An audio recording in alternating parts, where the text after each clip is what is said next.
لیکن یہ واحد فرض ہے کہ اس کی جزوی تفاصیل سب سے زیادہ قرآن حکیم بتاتا ہے صحیح. دو طرح سے. یعنی کس کا کتنا حصہ ہوگا. عدد قرآن میں سب سے زیادہ علم فرائض میں آئے، صحیح ہے. یعنی 1/2، 2/3 اور 1/8 یہ اعداد کی تقسیم، بلکہ عدد کو بھی توڑ کر، یعنی 1/8 کا ہونا، 2/3 ہونا، یہ سورہ نساء میں اللہ تبارک و تعالیٰ نے وراثت میں بتایا. ہم علوم اسلامیہ میں عدد کے لیے ایک اصول جانتے ہیں کہ عدد خاص ہوتا ہے. یعنی اگر ہم کہتے 3 تو 2.99 بھی 3 نہیں ہوتا، اس طرح 3.1 بھی 3 نہیں ہوتا. صحیح. یعنی عدد خاص ہوگا وہی جتنا ہے. صحیح. تو اب قرآن حکیم اگر 1/8 بتاتا ہے، 1/4 بتاتا ہے، یا 1/2 بتاتا ہے تو یہ خاص ہوگا. اس میں اگر کمی بیشی ہوگی، صحیح. کوئی 1.29 کرتا ہے تو یہ 1.5 نہیں ہوگا، صحیح. بلکہ یہ 1/2 سے کم ہے. تو عدد کی کثرت اور عدد کا تعین یہ قرآن حکیم نے علم فرائض میں کیا ہے، باقی کسی فرضیت میں قرآن حکیم نہیں ہے. دوسرا، قرآن حکیم اس پر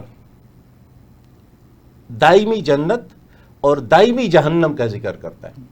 اور ہم اصولاً یہ جانتے ہیں کہ وہ تمام احکامات، ممنوعات جس پر قرآن حکیم جہنم کا ذکر کرے، آگ کا ذکر کرے، اللہ کے غضب کا ذکر کرے، تو ہم کہتے ہیں یہ گناہ کبیرہ ہے. گناہ کبیرہ کی تعریف یہ ہے. اس کا مطلب یہ ہوا کہ وراثت پہ عمل نہ کرنے والا، اور نہ کرنا بھی 100% عمل نہ کرے، جسے ہم کہتے ہیں شرعی وراثت. یعنی کہ میں اور آپ اپنی مرضی سے کسی کو جی آپ کو ہم تھوڑا سا دے دیں گے، تو تھوڑا سا دینے سے فرض کا حکم ساقط نہیں ہوگا، وہ بھی حرام ہے، جس طرح کہ بالکل نہ دینا. تو یہ دو وہ اہمیتیں ہیں قرآن میں اس علم کے، کہ ایک تو اس کو فرض ٹھہرایا گیا، پھر اس کے نہ ادا کرنے پر حرام یعنی جہنم کا ذکر کیا گیا. اور ہم اعمال صالحہ کی بنیاد پر چونکہ کفر نہیں کہتے، دائمی جہنم تو کفر کی بنیاد ہے، یعنی اس کا اتنا بڑا گناہ ہے کہ قرآن حکیم نے اس کی سزا کفر کے قریب رکھی ہے. لیکن ہمارے معاشرے میں، اب اپنے معاشرے کو دیکھیں تو سب سے زیادہ جس فرض سے ہم انحراف کرتے ہیں، یعنی ہماری نمازیوں کی تعداد، ہمارے روزہ داروں کی تعداد، ابھی رمضان گزر گیا، اب قربانی آ رہی ہے، جتنے لوگ قربانی کریں گے ان سب کے مقابلے میں پوری وراثت پہ عمل کرنے والے لوگ بہت کم ہیں. اور یہی اس کی وجہ ہے کہ ہم اپنے معاشرے میں خاندان کے ادارے کو ٹوٹتے، بکھیرتے اور مشکلات کا شکار کر دیکھتے ہیں. تو اس کی وجہ یہ کہ ہم نے شریعت کے اس اہم حکم سے انحراف کیا. قاری صاحب، مفتی صاحب نے جو اس کی اہمیت بیان کی اور اس کی سزا بیان کی، اس کی کیا وجہ ہے کہ ہم اپنے بچوں کو بنیادی عقائد، نماز، روزہ تو سکھاتے ہیں، صرف مدرسے میں وراثت کے احکام پڑھائے جاتے ہیں، عوام کے اندر اس کا شعور نہیں دیا جاتا. اس کی کیا وجوہات ہیں اور اس کے حوالے سے آپ کیا تجویز دیں گے؟ جزاک اللہ جی. محترم مولانا سرفراز اجمل صاحب، اللہ آپ کو جزائے خیر دے. اس طرح مفتی نے ذکر کیا، یہ بہت اہم موضوع ہے، لیکن جتنی اس کی اہمیت ہے اس طرح لوگ اس سے واقف بھی نہیں ہے اور اس کے اوپر عمل بھی نہیں ہے. اس لیے کہ ایک تو علم کی کمی ہے، دوسری ہے کہ یہ مسلسل ہمارے یہاں پر تقریباً ناپید ہے. تو اس کی اہمیت بہت زیادہ ہے. جس طرح مفتی نے ذکر کیا، قرآن میں اللہ نے ایک تو مکمل ایک رکوع اس حوالے سے اللہ نازل کیا سورۃ النساء کے اندر، اور پھر جگہ جگہ اللہ نے سورۃ النساء کے آخر میں بھی اللہ نے ذکر کیا، درمیان میں بھی اللہ نے ذکر کیا، اور پھر اور بھی قرآن کے مختلف حصوں میں نبی کریم صلی اللہ علیہ وسلم نے اس کا حکم دیا کہ تعلم الفرائض، فرائض کو سیکھو، یعنی اس کو فرض کہا ہے. وعلموها الناس، اور فرمایا کہ اس کو لوگوں کو سکھاؤ. لیکن لوگ نہ سیکھتے ہیں اور نہ بچوں کو سکھاتے ہیں، نہ معاشرے میں لوگوں کو سکھاتے ہیں. اس وجہ سے لوگ اس سے واقف ہیں. دوسرے کہ لوگ اس وجہ سے بھی واقف نہیں ہے کہ پہلے زمانے میں کوئی مرتا تھا تو وصیت کرتا تھا کہ بھائی میرے مال میں اتنے فلاں کو دو، اتنے. ابھی اس کی ضرورت نہیں ہے، اس لیے کہ یہ بالکل ایک متعین چیزیں ہے، حصے متعین ہے، ہر آدمی کا حصہ کس کو کہہ دے، کتنے دے. تو اس لیے لوگ اس سے ناواقف ہے کہ چلو ایک آدمی جب مر جاتے ہیں، پھر بہت اچھے لوگ جب نیک آدمی ہو تو کسی عالم کے پاس جاتے ہیں، کسی قاضی و مفتی کے پاس جاتے ہیں کہ بھائی ہمارے والد صاحب یا بھائی کا انتقال ہو گیا، اب اس کے مال ہے کس طرح تقسیم کریں. تو پھر وہ قرآن حدیث کی روشنی میں اس کو ایک طریقہ بتاتے ہیں. لیکن اس میں ایک میت جو مر جاتے ہے اس کی جو ترک ہے اس میں 4 بنیادی چیزیں ہیں. صحیح ہے. ایک تو اس میں ضروری ہے کہ سب سے پہلے اس کی جو ترک ہے اس سے تجہیز و تکفین صحیح ہے. وہ اسے ادا کرے. صحیح ہے. اس کے بعد اس نے اگر کوئی اس کے اوپر کوئی قرضہ ہے، صحیح ہے. اس سے کہ لوگ ان چیزوں کا خیال نہیں کرتے. ہم. میت کے اوپر قرضہ ہوتے ہیں اور وہ اس سے رہ جاتے ہیں. صحیح. حالانکہ اللہ کے نبی صلی اللہ علیہ وسلم ان لوگوں کی جنازے ہی نہیں پڑھاتے تھے جب معلوم ہوتا ہے اس کے اوپر قرضہ ہے. صحیح. جب کسی کو قرضہ ہو تو اللہ کے نبی صلی اللہ علیہ وسلم خود اپنے بھائی کی جنازہ پڑھاؤ، میں نہیں پڑھاؤں گا. تو ایک میت کے جو میراث ہے اس کے قرضہ ادا ہو. صحیح. تیسرے نمبر جو چیز ہے وہ یہ ہے کہ اس کی جو وصیت ہے، صحیح ہے. اگر اس نے ثلث کے اوپر مطابق کوئی ایک وصیت کی ہے اس کو ادا کرے. اس کے بعد جو مال رہ جاتے ہیں وہ ورثہ کے اندر تقسیم ہو جائے. صحیح. تو یہ علوم لوگوں کے پاس معلوم بھی ہونا چاہیے. اور اس کے اوپر میراث کے میں جو حصے جن جنوں کے ہیں. لیکن سب سے بڑا جو ظلم ہے اور پھر بھی کچھ نہ کچھ لوگ عمل کرتے ہیں، لوگ خواتین کو اسے نہیں دیتے، صحیح. بہنوں کو، بیٹیوں کو اس کو محروم کرتے ہیں اور جھگڑے ہوتے ہیں. بعض جگہوں میں تو بہنیں خاموش رہتی ہے، بیٹی خاموش رہ جاتی ہے کہ چلو والد صاحب کیسے کیسے مانگو. لوگ بھی اس کو عار دلاتے کہ تم اتنی کمزور ہو، ایک والد صاحب مر گیا ہے فوراً تم اس کے میراث مانگ رہے ہو. یا بہن کو لوگ طعنے دیتے ہیں کہ تم بھائی کی میراث کے لیے بیٹھے ہو. حالانکہ یہ بہت اہم ہے کہ ہم معاشرے کے اندر ہمارے بہنیں، ہمارے بیٹیاں، اس کا جو میراث کے جو اسے شریعت نے مقرر کیا ہم قرآن و حدیث کی روشنی میں اس کو جو حصہ ہے اس کو دے دیں. لیکن لوگ اس سے واقف نہیں ہے، اس وجہ سے لوگ اپنے بچوں کو بھی نہیں سکھا رہے اور لوگ جو ہے معاشرے میں بھی اس کے مطابق جو ہے کوئی عمل نہیں. اچھا مفتی صاحب، جو قاری صاحب نے بات کی ہے، قرآن و حدیث کی روشنی میں وراثت کے بنیادی اصول کیا ہیں، اور کیا مرنے کے بعد ہی وراثت تقسیم ہوگی یا مرنے سے پہلے بھی وراثت تقسیم کر سکتے ہیں یا وصیت کر سکتے ہیں؟ دیکھیں، اس سوال کی بنیاد یہ ہے کہ اسلام سے پہلے وراثت کی تقسیم کے اصول کیا تھے. قرآن حکیم کا یہ حکم غزوہ احد کے بعد نازل ہوا 2 ہجری میں. جب احد میں صحابہ رضوان اللہ علیہ اجمعین شہید ہوئے تو ان کے ورثاء، ان کے بچیوں میں، ان کے رشتہ داروں میں، بیویوں میں مسئلہ پیدا ہوا کہ وراثت کس کو ملے گی. تو رسول اللہ صلی اللہ علیہ وسلم نے کو اللہ تبارک و تعالیٰ نے یہ آیات نازل فرمائی. عربوں میں وراثت کی تقسیم کی بنیاد طاقت تھی، یعنی بڑا بیٹا چھوٹے بھائی کو بھی نہیں دیتا تھا، اور چھوٹے بھائیوں میں اگر کوئی کمزور ہوتا، بیمار ہوتا، لنگڑا ہوتا، انہیں وہ گھوڑا نہیں سنبھال پاتا، وہ تلوار نہیں چلا پاتا، تو اس کو بھی حصہ نہیں ملتا تھا. کجا یہ کہ بہن بیٹی کو حصہ ملے. تو جب قرآن حکیم نے یہ احکامات نازل کیے تو یہ احکامات دراصل مردوں کے لیے ایک طرح سے مردوں کے حقوق کے خلاف تھے اور خواتین کے حمایت میں تھے. پھر قرآن حکیم نے اصول دیا کہ ہر وارث ہے، چاہے کوئی رجال وارث ہو یا نساء وارث ہو. قرآن حکیم نے ایک ہی سیغے میں دونوں ذکر کہ رجال کو بھی ملے گا اور نساء کو بھی ملے گا، انہیں جنس کی بنیاد پر کوئی محروم نہیں ہوگا. یہ اسلام نے حکم دیا. دوسرا، وراثت کے احکامات میں ریاست کا کوئی حصہ نہیں ہوتا. صحیح. آج برطانیہ میں اور یورپ کے دیگر ممالک میں وراثت کی ایک شرح ہے. جیسے اگر 5 ملین سے زیادہ ہے تو اس میں 40% ریاست کو جاتا ہے. تو یہ اسلام کا طور امتیاز ہے کہ اس نے اپنی ریاست کا حصہ اس میں نہیں لگا. پھر وراثت کے اس کے علاوہ بنیادیں یہ تھی کہ جی مردوں کو ملے گا، تو اسلام نے جنس کی تقسیم نہیں رکھی، عورتوں کو بھی حصہ بنایا، اور اس میں کسی بچے کو بھی محروم نہیں کیا. یہاں تک کہ باپ مر جاتا ہے، بچہ بھی پیدا نہیں ہے، تو بھی ہم کہتے ہیں وراثت اس کی رہے گی. ابھی یہ تعین چونکہ نہیں ہو رہا ہے کہ پیدا ہونے والا بچہ ہوگا یا بچی ہوگی، لڑکا ہوگا یا لڑکی ہوگی. تو شریعت کہتی ہے ابھی انتظار کرے جب تک یہ تعین نہ ہو جائے کہ یہ کون ہے. تو ایک تو یہ بات ہے کہ بنیاد معاشرے میں اسلام سے پہلے کچھ اور تھی، ظلم کی بنیاد تھی. اسلام نے اس کو اسلام. پھر قرآن حکیم نے 3 طرح کے ورثہ تقسیم کیے ہیں. پہلے کو ہم کہتے ہیں ذوی الفروض، وہ متعین شخصیات جن میں مرد بھی ہے خواتین بھی ہے. اور یہاں ایک دلچسپ بات آپ کو بتاؤں کہ ذوی الفروض میں بیٹا شامل نہیں ہے، بیٹی شامل ہے. کیوں شامل نہیں ہے؟ کہ بیٹا تو کوئی محروم نہیں کرتا تھا، بلکہ بیٹا زیادہ ہڑپ کر جاتا. محروم ہوتی تھی بہن بیٹی, تو قرآن نے اس کا حصہ, بیوی کا بھی حصہ, بیٹی کا بھی حصہ, بہن کا بھی حصہ, یہ ذوی الفروض میں ڈالا. یہ 15 ورثہ ہے, ان میں خواتین زیادہ ہے, اس لیے کہ یہ کسی بھی حال میں محروم نہ ہو. ہاں, جب بہن کے ساتھ بھائی آ جاتا ہے تو وہ عصبہ میں چلے جاتا. اب دوسرا حصہ پھر ہے عصبہ. عصبہ ذوی الفروض سے اگر بچ جائے تو وہ عصبہ میں منتقل. ذوی الفروض میں ہر کو ملے گا, لیکن عصبہ میں جو پہلا ہوگا اس کو ملے گا. اگر اس کے ساتھ ذوی الفروض کا کوئی ہے تو ذوی الفروض والے کو یا دوبارہ یا اس کے ساتھ مل کر ملتا ہے. محروم ذوی الفروض والا کبھی نہیں ہوتا. اگر بالفرض کسی کے ورثہ ذوی الفروض میں سے کوئی نہ ہو, عصبہ میں سے کوئی نہ ہو, تو تب ذوی الارحام میں جاتا ہے. ایک اور دلچسپ بات یہ ہے کہ بعض رشتے ہم بہت قریب سمجھتے لیکن ان کے وراثت میں کوئی حصہ نہیں ہے. اور چونکہ یہ انسانی معاشرہ ہے جس میں ہم خود سے تعین کرتے ہیں, قرآن حکیم فرماتا ہے تمہیں نہیں معلوم کہ تمہارے لیے نفع میں کون قریب ہے.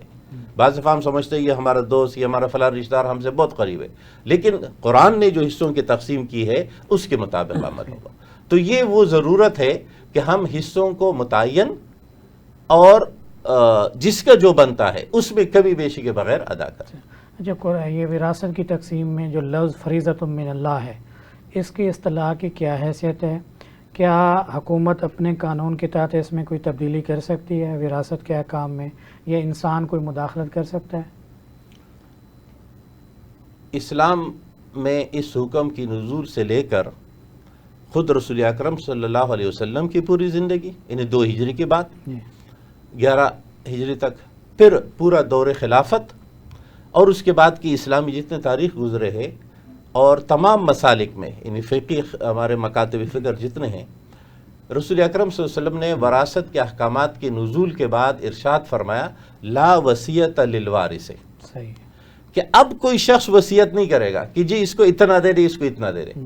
اب حصے متعین ہو گئے. تو چاہے اسلامی ریاست ہو, مسلمان امیر المومنین ہو, خلیفہ ہو, یا کوئی امام ہو, کوئی بھی ہو, وہ ان حصوں میں کمی بیشی نہیں کر سکتا. وارث بھی وراثت دینے والا بھی نہیں کر سکتا. اب آپ کے اس سوال سے ایک بہت اہم سوال اور جڑا ہوا ہے, وہ یہ ہے کہ اب اگر بالفرض ایک باپ نے یہ کہہ دیا کہ بھائی ایسا کر لو, یعنی وراثت لا علمی کی وجہ سے, ناواقفیت کی وجہ سے, یا جان بوجھ کر اس نے گناہ کر لیا, غلطی کر لی کہ اس نے غلط تقسیم بتا دی. یا عموماً والدین کو اپنے کمزور بیٹے سے بڑی محبت ہوتی ہے. ایک بیٹا اچھا کما رہا ہے تو جو کم kama رہا ہے, ایک بیٹا صحت مند ہے, دوسرا بیٹا کمزور ہے, تو والدین چاہتے کہ یہ کمزور کو ذرا زیادہ ملے, تو وہ بعض دفعہ ڈنڈی مار جاتے ہیں. تو شریعت یہ کہتی ہے کہ ورثاء کو چاہیے کہ اپنے باپ کو, اپنے دادا کو جہنم کی آگ سے بچائے, اور یہ مل کر کسی بھی دارالفتاء سے, کسی بھی عالم سے, یا کہیں سے بھی معلوم کرے اگر خود نہیں جانتے, اور جو درست تقسیم ہے اس پر عمل درآم. اس میں ان کو 2 ثواب ملیں گے. ایک تو ہمارا وہ بزرگ, ہمارا وہ باپ جو جہنم کا شکار ہو رہا ہے وہ بچ جائے گا. اور انہوں نے چونکہ بڑی قربانی دی ہے, دنیا میں سب سے مشکل کام ہے پیسہ چھوڑنا یا اپنے پیسے پہ کمپرومائز کرنا, چونکہ ان میں سے کوئی اپنے حصے سے دستبردار ہوگا کیونکہ اس کے لیے تو زیادہ ہے, تو لہٰذا اس کو اس کا بہت بڑا اجر ملے گا. معاشرتی لحاظ سے کیا ہوگا آپ اندازہ لگائیے, ایک گھر کی وہ بہو جس کے پاس باپ کے گھر سے بہت کچھ ہے, مطلب گھر میں ایک بہو ہے جو اچھی خاصی دولت کی مالک ہے, اور وہ بہو جس کے پاس کم ہے, جو بہو مالی لحاظ سے مضبوط ہے اس کی اس گھر میں عزت, اس گھر میں مقام اور مرتبہ بمقابلے اس بہو کے جس کو یہ حصہ نہیں ملا, وہ وہاں کمزور ہوتی ہے. قاری صاحب, مفتی صاحب نے جس طریقے سے بات کی ہے کہ ہمارے یہاں معاشرے میں ایک کمی ہے, بہت سے لوگ مثلاً کسی کے 3 بیٹے ہیں, ایک نوکری کرتا ہے اور 2 نوکری نہیں کرتے, یا بیٹی پڑھی لکھی ہے وہ جاب کرتی ہے, دوسری بیٹیاں جاب نہیں کرتی, تو وہ وراثت کی تقسیم میں کہتے ہیں کہ چلیں وہ بیٹا سیٹل ہے، اس کے پاس جائیداد سب کچھ اس نے بنا لیا ہے، تو اس کو اگر نہ بھی دیں تو کوئی حرج نہیں ہے. تو اس معاملے میں آپ کیا کہیں گے کہ انہیں اللہ کے حکم کے مطابق کرنا چاہیے یا اپنے حکم کے مطابق کرنا چاہیے؟ نہیں، جس طرح مفتی صاحب نے تذکرہ کیا، ظاہر ہے کہ اسلام و شریعت میں جو چیزیں متعین ہے اس میں تو آدمی کی ذاتی رائے اس میں دینا اور اس طرح ذاتی کوئی فیصلہ دینا وہ تو مناسب نہیں ہے اور جائز بھی نہیں ہے. اس وجہ سے قرآن نے جو فرمایا کہ فمن خاف من موصٍ جنفا او اثما فاصلح بینہم فلا اثم علیہ، فرمایا کہ جو آدمی کسی موصی وصیت کرنے والے کے ظلم سے اور اس کے ناانصافی سے ڈرتے ہیں، تو جن نے وہ سن لیا کہ آدمی نے وصیت کیا کہ میرے مال کے اتنے حصہ فلان بیٹے کو دو، زیادہ اس کو دے دیا، ثلث سے کم تو کر، ثلث تو کر سکتے ہیں لیکن اس سے زیادہ ہے، یہ مال پورا لے کے ایک آدھ بیٹے کو دینا چاہتے ہیں، یہ سارے بیٹوں کو بچوں کو محروم کرنا چاہتے ہیں، کسی اور جگہ میں دینا چاہتے ہیں، تو اس صورت میں جو ان کی وصیت سنی اس کو بھی اصلاح کرنا چاہیے. اور جس طرح مفتی نے ذکر کیا یہ خود جو موصی ہے جو وصیت کرنے والا ہے اس کی بھی صحیح ہے، اسی غلط وصیت کے نتیجے میں وہ جہنم کا شکار ہوگا، اس نے غلط وصیت کی. اور شریعت نے جو حصے متعین کیے، میں نے پہلے ذکر کیا تھا کہ ابھی اگر کوئی مرتے ہے تو اس کو اس طرح کوئی وصیت کرنا نہیں چاہیے، اس کو خیر کی وصیت. یہ خرم مراد مرحوم کے ایک کتاب ہے، اس نے جب وہ آخری عمر میں اس نے بچوں کو جو نصیحت کی اور وصیت کی، اس کو وہی لقمان حکیم کی نصیحت ہے کہ تم نمازوں کا خیال کرو، دینداری کرو، خراب جگہوں میں نہ جاؤ، دین کے کام کرو. تو ایک میت کو اپنی بعد میں جو بچوں کو اپنی صدقہ بنانا چاہیے اور اس کی طرف توجہ دینا چاہیے، اسی کے اوپر توجہ دے. اس کو اس طرح وصیت نہیں کرنا چاہیے کہ میرے فلان بیٹے کو تو بہت زیادہ ملے اور فلان کو بالکل محروم کرے، یا یہ اسی وصیتوں میں لگ جائے اور بچوں کو اصل جو چیز ہے کہ جو آخرت کی طرف توجہ کی ضرورت ہے وہ نہ کرے.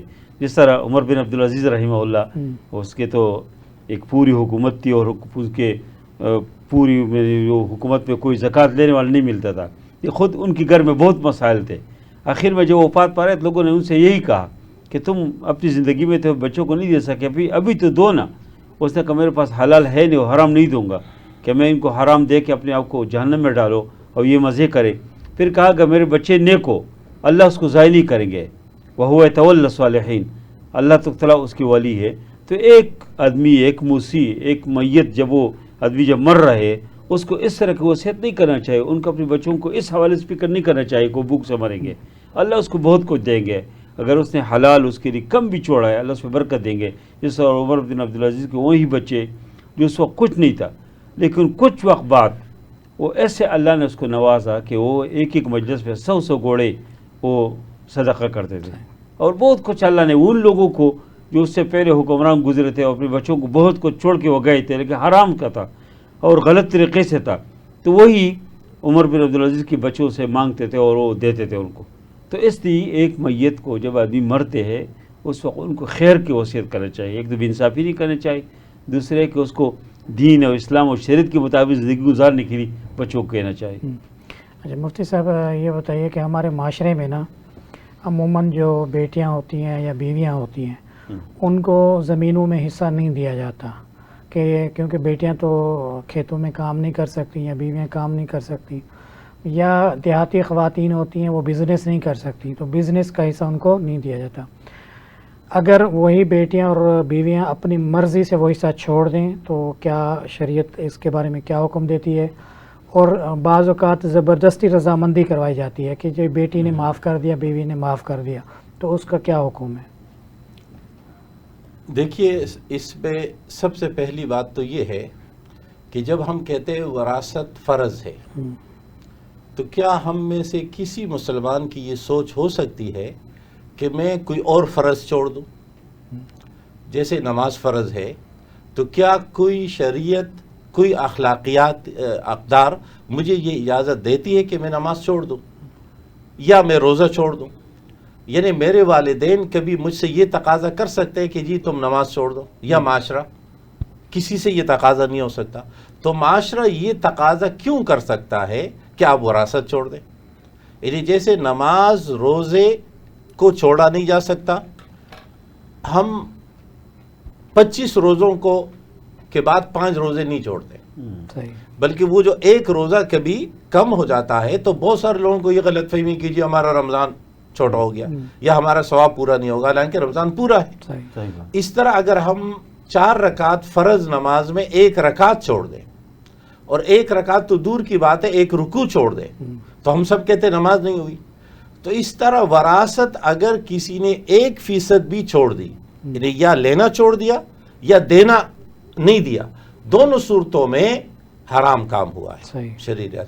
تو فرض ہونے کا مطلب ہی یہ ہے کہ مجھ پہ اللہ کا یہ فرض عائد ہے، میں اس میں اپنی مرضی سے کوئی کمی بیشی نہیں کر سکتا۔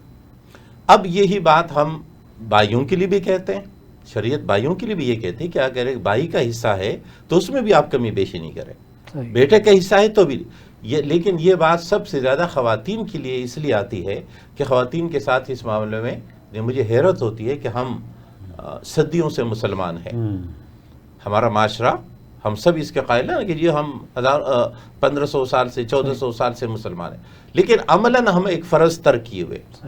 میں ایک دلچسپ بات آپ کو بتاؤں، آج اگر ہمارا امام صاحب اعلان کر دیں کہ جس شخص نے وراثت پوری نہیں دی وہ صف اول میں نہ بیٹھے، یعنی ہمارے صف اول، یہ دینداروں کا مسئلہ بتا رہا ہوں، عام معاشرہ تو دور کی بات، یعنی صف اول میں ہم پلانگ کر آگے جاتے ہیں، دائیں طرف بیٹھتے ہیں، اور اس امید کے ساتھ کہ ہمیں 1 اونٹ کا ثواب ملے گا۔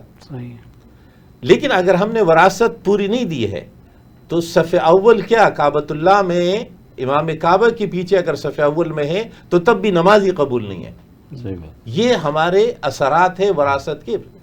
لیکن میں نے جہاں تک اس پہ تحقیق کی ہے، سرچ کیا ہے، معلومات لیے ہے کہ خواتین کو اس سے نہ ملنے کا ذمہ دار کون ہے یا وجہ کیا ہے، تو وجہ تو ہے دولت کی تقسیم کو روکنا۔ چونکہ اسلام کا بنیادی اصول معاشیات میں ہے ارتکاز دولت کو روکنا اور تقسیم دولت کو پلا دیں، یعنی دولت تقسیم ہو سب میں، صرف تمہارے اغنیاء تک نہ رہے۔ قرآن حکیم نے فرمایا بین اغنیاء منکم، وراثت میں دولت تقسیم ہو جاتی ہے، حصے تقسیم ہو جاتے ہیں، اور چونکہ خاندان اپنے ترم، اپنی بڑائی کی بنیاد دولت پہ رکھتے ہیں، تو وہ سمجھتے ہیں اگر ہم نے بہنوں کو، بیٹیوں کو حصہ دیا تو وہ تو دوسرے خاندان میں گئی۔ ہمارے ہاں مشہور ہے نا کہ بیٹی کی قبر باپ کے ساتھ نہیں بنتی، بیٹی کی قبر باپ کے ساتھ بنتی ہے۔ اس کا مطلب کیا ہے کہ بیٹی پرائے گھر کی ہے۔ ہم نے یہ سب محاورے بنائے ہیں۔ ایک گھر میں شادی کے بعد بیٹا باپ کے ساتھ رہتا ہے، باپ اس پہ مزید خرچ کرتا ہے نا روزمرہ کے معاملات میں، بیٹی پہ تو روزمرہ کے معاملات میں خرچ نہیں کرتا، وہ تو اپنے سسرال میں، انہیں اپنے گھر میں، اپنے شوہر کے گھر میں روزمرہ کے اخراجات شوہر اٹھاتا ہے۔ پھر بیٹے کی اولاد، انہیں پوتوں پر بھی دادا خرچ کرتا ہے، نواسوں پہ تو نہیں کرتا، لیکن ان کو حصہ کم ملتا ہے۔ اس میں جب ہم نے تحقیق کی کہ ذمہ دار کون ہے تو دلچسپ حقیقت یہ سامنے آئی کہ خواتین خود اس کی ذمہ دار ہیں۔ انہیں مرد ظالم ہے لیکن اس ظلم کی بنیاد عورت ہے، اور وہ کیوں ہے؟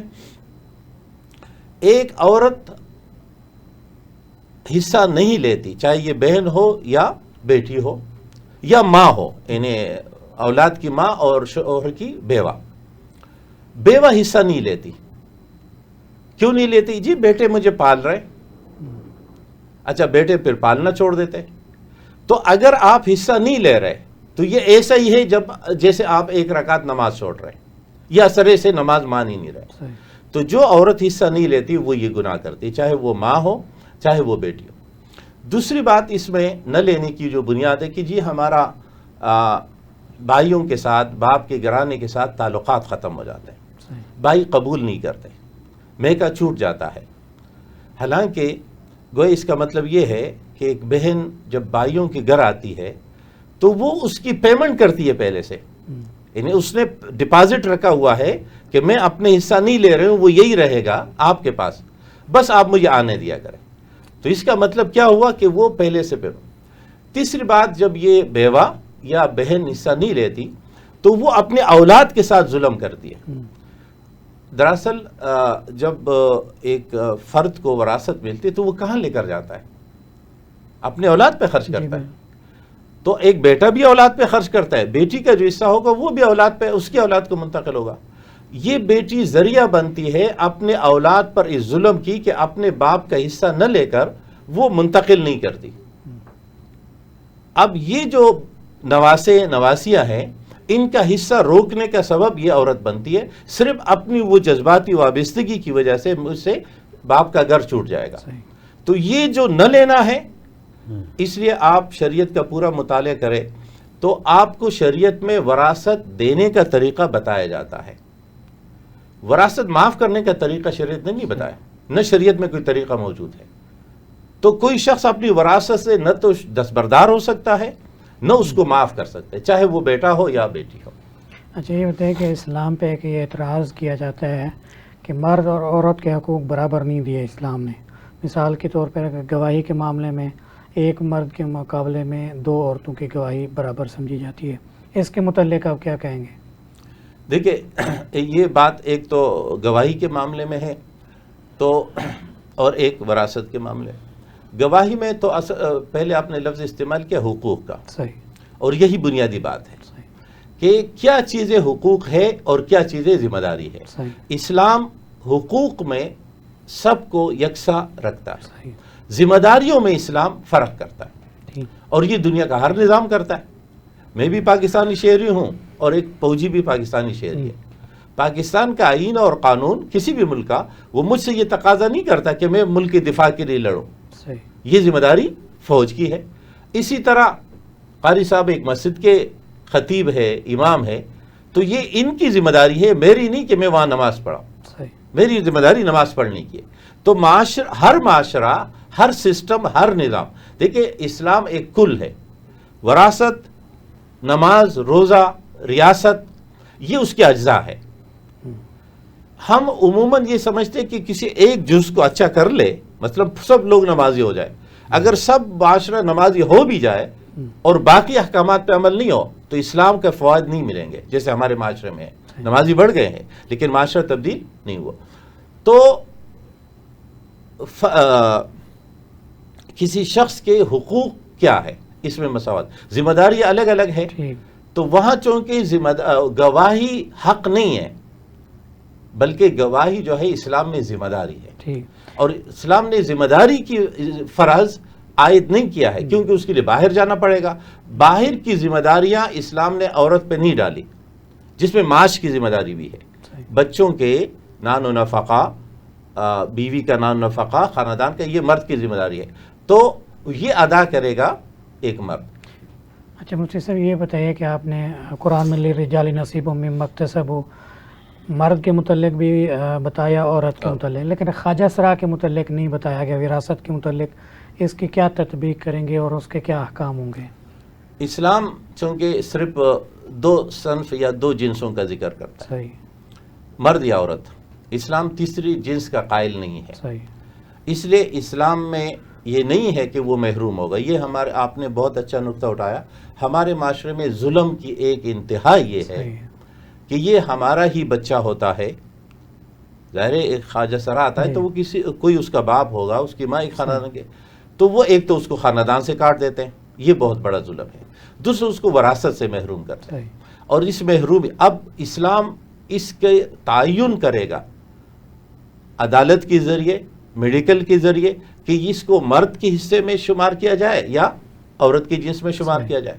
جب ان میں سے میڈیکل کے لحاظ سے تعین ہو تو وہ حصہ ہے. اگر بالفرض کوئی اتنا زیادہ مماثلت رکھتا ہے کہ جنس کا یہ تعین ممکن نہیں ہو پاتا تو اسلام پھر بھی اس کے کہتے ہیں کہ اس کو حصہ مقرر ہے اور وہ ملے گا. یعنی اسلام کسی بھی حالت میں اولاد کو محروم نہیں کرتا. یہاں تک کہ اسلام ایک اور پہلو اس کا ہے کہ اسلام کسی کو عاق نہیں کرتا. یعنی ایک باپ کے پاس یہ حق نہیں ہے کہ وہ اپنے بیٹے کو وراثت سے عاق کر دے، بیٹی کو عاق کر دے، یا اگر وہ خواجہ سرا ہے تو اس کو عاق کر دے، اگرچہ وہ اولاد نافرمان بھی ہو. اس لیے کہ والدین کی فرما برداری شریعت کا حکم ہے. جیسے نماز ہے تو اگر کوئی نماز نہیں پڑھتا تو والدین وہ اللہ کا گناہ کر رہا ہے. صحیح. اسی طرح اگر کوئی والدین کا خیال نہیں رکھتا تو یہ اللہ کا جرم ہے. اس کا ثواب اور جزا کرتا ہے تو ثواب، نہیں کرتا تو یہ اللہ دے گا. والدین سزا نہیں دے سکتے اس کو عاق کر کے. اچھا، اگر صاحب جو آگ کی بات ہو رہی ہے، ہمارے معاشرے میں والدین جو ہے نافرمانی کی وجہ سے آگ کر دیتے ہیں، یا جو اولاد ہے وہ نافرمانی کی وجہ سے یا ناپسندیدگی کی وجہ سے والدین کو اولڈ ایج ہوم میں یا جو ویلفیئر ہوم بنے ہوتے ہیں ان کو بھیج دیتے ہیں۔ یہ معاشرے میں جو یہ کیفیت ہے، ان کی وجوہات کیا ہیں اور ان کے علاج کیسے ہو سکتا ہے؟ واقعی سر مفتی نے ذکر کیا کہ یہ بہت اہم سوال ہے، اور ہمارے معاشرے کی بہت بڑی بدقسمتی ہے کہ اولڈ ہاؤس کی طرح ادارے جو باہر ملکوں میں لوگ اس کو اپنے والدین کو بزرگ ادھر بھیجتے ہیں، ہمارے یہاں پر بھی اس طرح کے لوگ بننے جا رہے ہیں اور لوگ اپنے والدین کو ادھر بھیجتے ہیں۔ ایک بچے کے لیے سب سے بڑی جو بدقسمتی ہے وہ یہ ہے کہ والد اس سے ناراض ہو، والدہ ناراض ہو۔ حقوق اللہ کے بعد جو سب سے اہم حق ہے حقوق العباد میں، وہ والدین کے حقوق ہے۔ قرآن نے تقریباً 7 جگہوں میں اللہ نے اس کا تذکرہ کیا۔ ایک جگہ تو یہ فرمایا وَقَضَىٰ رَبُّكَ أَلَّا تَعْبُدُوا إِلَّا إِيَّاهُ وَبِالْوَالِدَيْنِ إِحْسَانًا، یعنی اللہ تعالیٰ نے اپنے حق کے ساتھ والدین کے حقوق کا ذکر کیا۔ پھر والدین میں سب سے زیادہ حق جو ہے والدہ ہے، اور والدہ کے بعد جو ہے والد ہے۔ کوئی آدمی اگر اپنے والد یا والدہ کے نافرمان ہے تو اس کی بہت بڑی بدقسمتی ہے۔ اسی میں اگر وہ زندہ ہے اس کو ہر قیامت میں جا کے والد اور والدہ کو راضی کرنا چاہیے۔ اسی اگر اس حال میں کہ والدین مر جائے، اللہ نہ کرے اس طرح آگ کے حالت میں، نافرمانی کی حالت میں، یہ تو جہنم میں جائیں گے۔ جس طرح نبی کریم صلی اللہ علیہ وسلم نے ایک آدمی کو دیکھا کہ وہ آخری عمر میں اور بالکل بہت مشکل میں ہے، اللہ کے نبی صلی اللہ علیہ وسلم نے پوچھا کہ اس کا کیا مسئلہ ہے۔ وہ بہت دیندار نیک آدمی تھے، نمازی تھے، لیکن والدہ اس سے ناراض تھی۔ اس کی والدہ کو بلایا، والدہ سے پوچھا اللہ کے نبی نے کہ اس کو معاف کرو۔ انہوں نے کہا نہیں اللہ کے نبی مجھے بہت ستایا ہے، میں اس کو معاف نہیں کروں گی۔ اللہ کے نبی نے فرمایا پھر میں اس کو جلاتا ہوں۔ انہوں نے کہا نہیں میں تو جل نہیں دوں گی۔ اللہ کے نبی نے فرمایا اگر آپ معاف نہ کرے یہ مرتے ہی اس نے جہنم میں جانا ہے۔ اس نے معاف کیا تو اس نے پھر وہ کلمہ پڑھ لیا اور وہ دنیا سے رخصت ہو گئی۔ تو یہ بڑی بدقسمتی ہے، کسی کے والدین کسی سے ناراض ہے اس کو ہر قیامت میں جا اس کو راضی کرے، لیکن پھر بھی اگر اس حالت میں وہ مر جائے، والدین دنیا سے رخصت ہو جائے اور وہ اس کے نافرمان رہ جائے، پھر اللہ کے نبی صلی اللہ علیہ وسلم فرمائے کہ اس کے لیے وہ دعائیں کرے، استغفار کرے، اس کے صدقات کرے، حتیٰ یکتبہ اللہ بارا، حتیٰ کہ اللہ اس آدمی کو نیکوکار لکھیں گے۔ ایک آدمی جو اگر والدین کی زندگی میں اس کی خدمت نہیں کی، اس سے نافرمان رہے، لیکن اس کے مرنے کے بعد اس کے لیے بہت زیادہ اس کے لیے روئے، اللہ سے اس کے لیے دعائیں کی اور والدین کے لیے استغفار اور صدقاتی چیزیں کی، تو اللہ اس کو بالآخر نیکوکار لکھوں میں لکھیں گے۔ تو جس کے والدین زندہ ہے اس کو غنیمت سمجھے، اس کی خدمت کرے، والدین کو دیکھنا ہی ثواب ہے۔ جن کے والدین نہیں ان سے پوچھے کہ پھر قبر میں جا کے اس کے لیے روئیں گے تو ابھی سے چلے کوئی خدمت کرے۔ والدین کو زندگی میں اس کے سامنے اس کے فروٹ نہیں رکھیں گے، اس کی کوئی خدمت نہیں کریں گے، لیکن جب والدین مر جائیں گے پھر دیگر مولیوں کے سامنے والدین اور ہر طرح کی چیزیں دونوں رکھیں کو گے۔ خیال کرنا چاہیے۔ والدین کی کر صاحب خدمت بہت شکریہ آپ تشریف لائے، جزاکم اللہ۔ مفتی صاحب آپ کا بھی بہت شکریہ آپ تشریف لائے۔ جزاکم اللہ۔ ناظرین آج دیکھا آپ نے وراثت کے احکام کے متعلق ہم نے گفتگو کی۔ ہمارے معاشرے میں جو یہ کیفیت ہے اس کو ختم ہونا چاہیے۔ معاشرے کے اندر والدین کو، بیٹوں کو، بیٹیوں کو وراثت کے احکام سمجھنا چاہیے، تاکہ یہ جو دینی فریضہ ہے اس کے متعلق ہم تقسیم بھی کریں اور اسی کے مطابق عمل کریں۔ اجازت دیجیے، اللہ حافظ۔